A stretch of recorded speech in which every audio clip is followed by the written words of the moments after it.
Padre, para poder dialogar, para acceder al diálogo, es indispensable el interlocutor, ¿no? Hay que buscar los interlocutores, hay que detectarlos.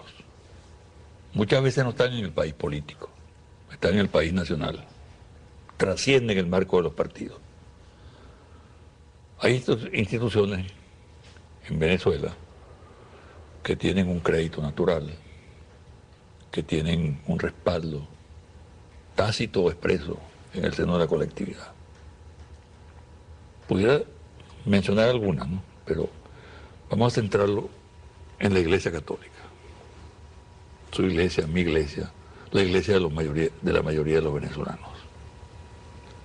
Bueno,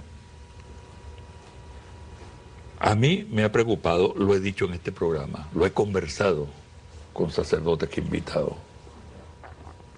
Invité al cardenal a este programa, a Moronta, al obispo de Zulia y a varios sacerdotes más. Me ha preocupado que el chavismo se sienta un poco sin iglesia. Porque siendo creyente, el chavismo percibe que su iglesia está sesgada en un momento clave.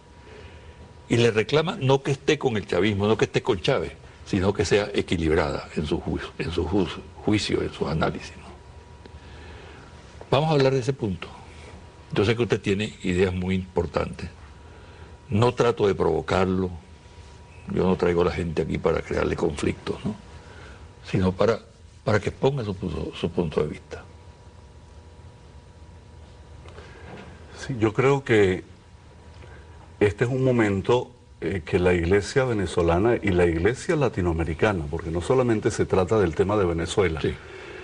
Y cuando hablo de la iglesia quiero referirme en este momento a la iglesia institucional, ¿no? A Sí. quienes tenemos una responsabilidad pastoral en medio del pueblo de Dios, porque la iglesia es el pueblo de Dios. Después del Concilio Vaticano II, eso está clarísimo, somos todos los bautizados. Pero hay algunos que recibimos un encargo de servicio, no de ser los más grandes, de ser los más importantes, sino de servidores. De ahí viene la palabra ministerio y ministro, el servidor, el que sirve. Y de hecho Jesús nos lo dejó como mandamiento. El que quiera ser primero en el proyecto del reino tiene que ser el último y el servidor de todos, ¿no? El sirviente, el que está al servicio. Yo sí creo que cuando me refiero a esta iglesia, tenemos que ver primero que nada que lo que está pasando en América Latina y en Venezuela es un signo de los tiempos.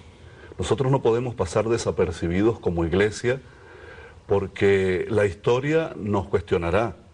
Hay procesos que se han desencadenado en América Latina desde los pueblos, desde el corazón mismo del pueblo, que son propios del momento histórico que vivimos. Hay que mirar hacia atrás para ver, por ejemplo, la historia dictatorial que tenemos en América Latina y cómo hemos llegado a estos movimientos indígenas, por ejemplo, el de Bolivia, o a estos movimientos sociales populares que tenemos en otros países como Ecuador, como Nicaragua y como muchos otros.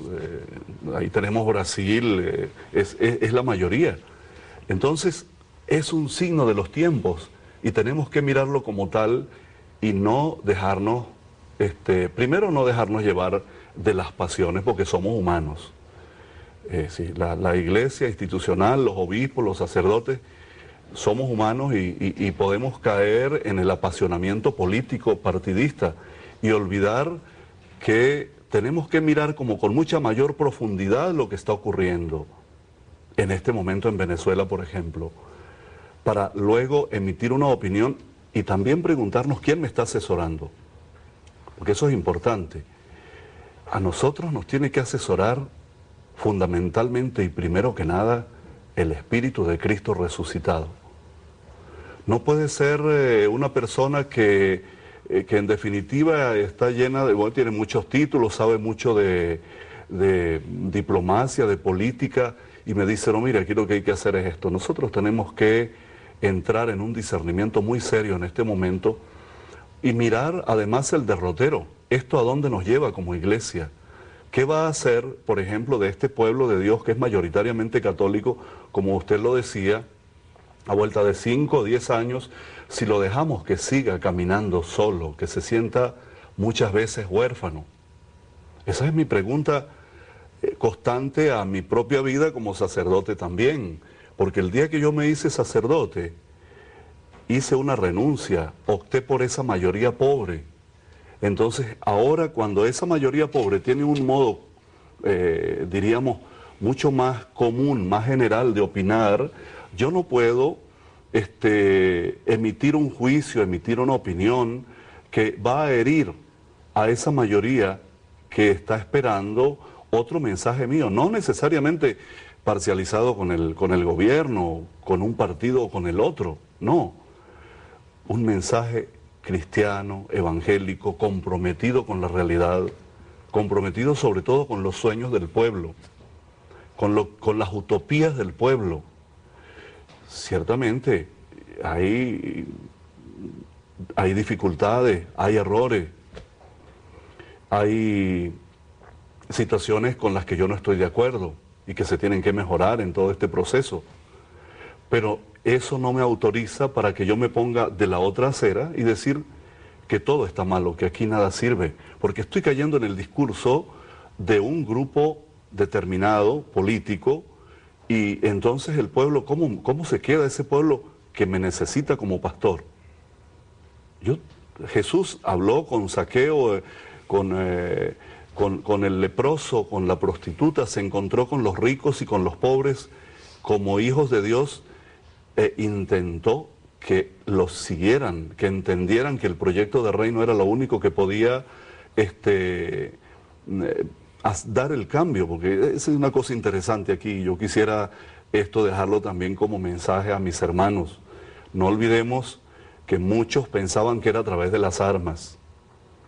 Por ejemplo, los celotes, que era un grupo político del tiempo de Jesús. Y Jesús viene y dice que no, que es cambiando el corazón, que es que hay un Dios que nos ama y que es que mientras este pueblo judío no cambie, mientras nosotros no nos comencemos a amar como hermanos y mientras aquí no comencemos a construir una sociedad donde todos tengan igualdad de oportunidades, donde los excluidos ya no tengan que vivir fuera de los muros de la ciudad, esto no va a cambiar porque los opresores los tenemos dentro también, decía Jesús. O sea, los principales opresores del tiempo de Jesús eran los de la alta oligarquía sacerdotal que se prestaban para negociar con los romanos y oprimir al pueblo, ¿no? Entonces, nosotros hoy tenemos que mirar y velar y ponernos del lado de toda esta gente que está soñando y que está queriendo construir un país distinto, un país nuevo. Ya veremos en el camino qué es lo que nosotros vamos aportando.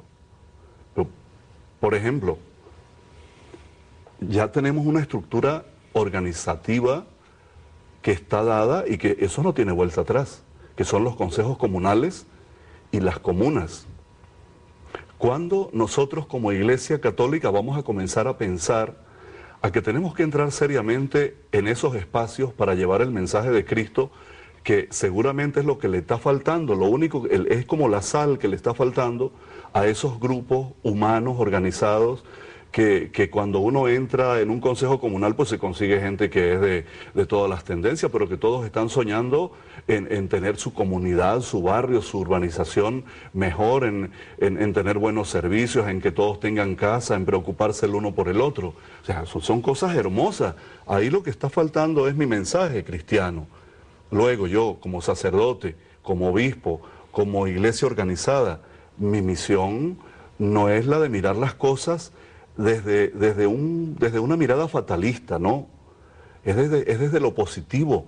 Estamos amenazados de vida los cristianos, no de muerte. Los cristianos tenemos que hablar de resurrección.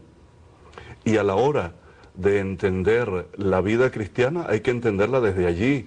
Somos los últimos en perder la esperanza en esta sociedad porque estamos precedidos por un Jesús que es vida. Le pregunto, padre, no es una pregunta